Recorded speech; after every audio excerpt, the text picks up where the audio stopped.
என்னது தங்கம் ராக்கெட்டில் போகுதா? ஆமாங்க. எஸ், தங்கத்துடைய விலை அந்த அளவுக்கு அதிகரிச்சிட்டு இருக்கு. இதுக்கு என்ன காரணங்கள் இருக்க முடியும்? கிட்டத்தட்ட 4 மாதத்தில் 5% தங்கத்துடைய விலை உயர்ந்திருக்கு. ஒரு கிராம் 8000 நெருங்கிடுச்சு. அண்ட் ஒரு பவுன் 63,400 தாண்டிடுச்சு. இதுக்கு என்ன சில காரணங்கள் இருக்க முடியும்? அதை பற்றி நம்ம இந்த வீடியோவில் பார்க்கலாம். வாங்க வீடியோக்குள்ளே போகலாம். நான் உங்கள் Anand. Welcome to my show happening. நம்ம இந்திய தேசம் பெரும்பாலும் இறக்குமதி செய்கிற ஒரு நாடாக தான் இருக்குது. ஏற்றுமதியை கம்பேர் பண்ணும்போது இறக்குமதி அதிகம்.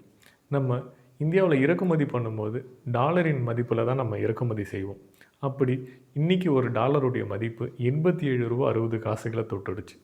இதுவே நீங்கள் ஒரு வருஷத்துக்கு முன்னாடி பார்த்தீங்கன்னா ஒரு டாலருடைய மதிப்பு 83 ரூபா தான். கிட்டத்தட்ட 5 ரூபாய்க்கு மேலே ஒரு டாலருக்கு நிகராக நம்மளுடைய விலை உயர்ந்திருக்கு. இதனால் நம்ம ஒரு பொருளை இறக்குமதி பண்ணும்போது கூட காசு கொடுத்து நம்ம பொருளை வாங்குகிற மாதிரியான சூழ்நிலை இருக்குது. அதனால் ஒரு பொருள் நம்ம வாங்கினா கண்டிப்பாக அதனுடைய மதிப்பு கூட விலை கொடுத்து தான் நம்ம வாங்குகிற மாதிரி இருக்கும். இது இல்லாமல் ஒரு தங்கம் விலை ஏன் உயரணும்? தங்கத்துக்கு ஒரு டிமாண்ட் இருந்தால் உயரும்.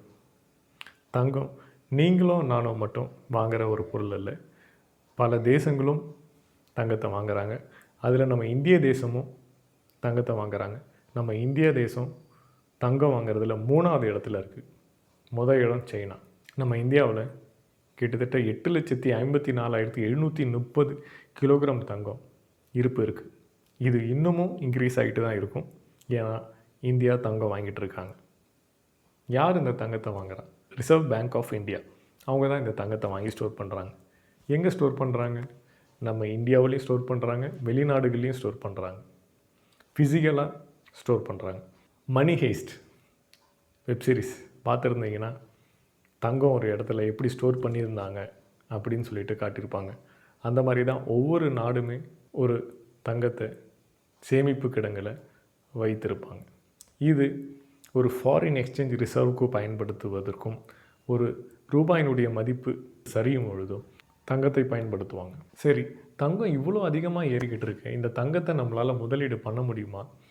சிறு அளவில் நம்மளால் முதலீடு பண்ண முடியுமானா எஸ், பண்ண முடியும். ஆனால் இதை நீங்கள் ஒரு டிமேட் அக்கௌண்ட் மூலிமா தான் பண்ண முடியும். ஏன்னா நீங்கள் அந்த டிமேட் அக்கௌண்ட் மூலிமா தங்கத்தை மில்லிகிராம் அளவுக்கு நீங்கள் வாங்க முடியும். இன்றைய தேதிக்கு ஒரு கோல்டு இடிஎஃபோட விலை கிட்டத்தட்ட 70 ரூபாயில் ட்ரேட் ஆகிட்டு இருக்கு.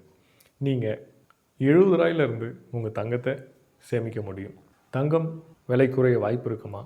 ஒருவேளை நம்ம நாடுகள் தங்கத்தை வாங்குவதை குறைத்தாலோ நிறுத்தினாலோ தங்கத்தினுடைய விலை குறைய வாய்ப்புண்டு. ஆனால் அதற்கு வாய்ப்பு மிகவும் கம்மி. ஒரு வார் வரும்போதோ ஒரு ட்ரேட் வார் நடக்கும் பொழுதோ தங்கத்தின் விலை கண்டிப்பாக உயரும். இதுபோல் மீண்டும் இன்னொரு வீடியோவில் சந்திப்போம். நன்றி.